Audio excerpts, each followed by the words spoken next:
चलो अगला क्वेश्चन करते हैं फटाफट। That is of April 2025 maths 2। ठीक है, let's get started. One second.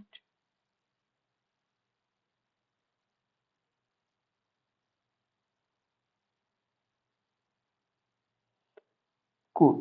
Let's start.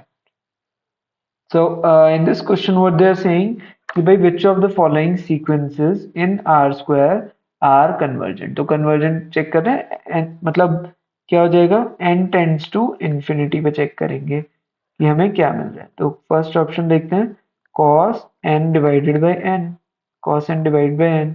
तो n की वैल्यू इन्फिनिटी होगी तो क्या करेंगे यार, सोचो। अगर cos इंफिनिटी हो जाए डिवाइड बाय इंफिनिटी हो जाए, पिछले क्वेश्चन की तरह बिल्कुल। cos की वैल्यू कहाँ से कहाँ तक लाई करती है, ग्राफ देखो, +1 से लेके -1 तक, है ना। तो न्यूमरेटर की भी +1 से लेके -1 के बीच में, डिवाइड बाय इंफिनिटी। अगर किसी भी नंबर को इंफिनिटी से डिवाइड करते हैं हम क्या मिल जाएगा, 0 मिल जाएगा। तो ये कन्वर्ज कर रही है ना, you are getting a specific value. Similarly 1/n क्या हो जाएगा, limit n tends to infinity में, n टेंड्स टू इंफिनिटी में यू विल आल्सो गेट 0, है ना, क्योंकि 1/इंफिनिटी विल बी 0। करेक्ट, इस तरीके से करना होता है। ठीक है, let's solve next question.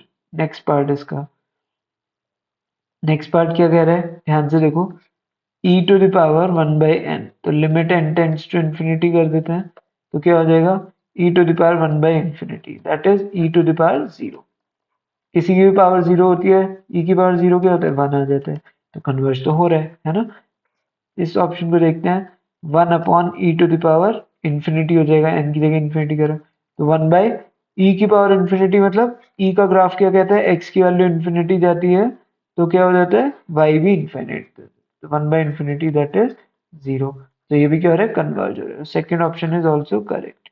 First option correct हो गया, सेकंड ऑप्शन भी करेक्ट हो गया। थर्ड ऑप्शन देखते हैं, थर्ड ऑप्शन क्या कह रहा है यार, ध्यान से देखो। थर्ड ऑप्शन क्या कह रहा है, थर्ड ऑप्शन कह रहा है कि n cos 1/n, ठीक है, n tends to infinity.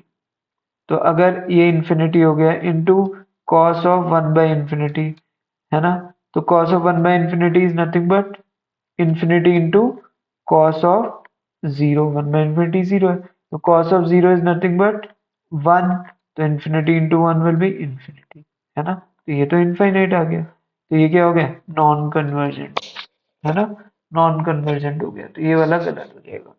Similarly इसको देखो, -1 टू द पावर इंफिनिटी, तो -1 टू द पावर इंफिनिटी का क्या क्या हो सकता है, -1 भी हो सकता है, +1 भी हो सकता है ना। इवन होगा तो +1 आ जाएगा, -1 का स्क्वायर होगा तो +1 आ जाएगा, अदरवाइज ऑड होगा तो ये आ जाएगा। तो हम बट श्योर नहीं हो सकते क्या होगा, तो ये भी डाइवर्जेंट हो गया, है ना, एक स्पेसिफिक आंसर नहीं मिला।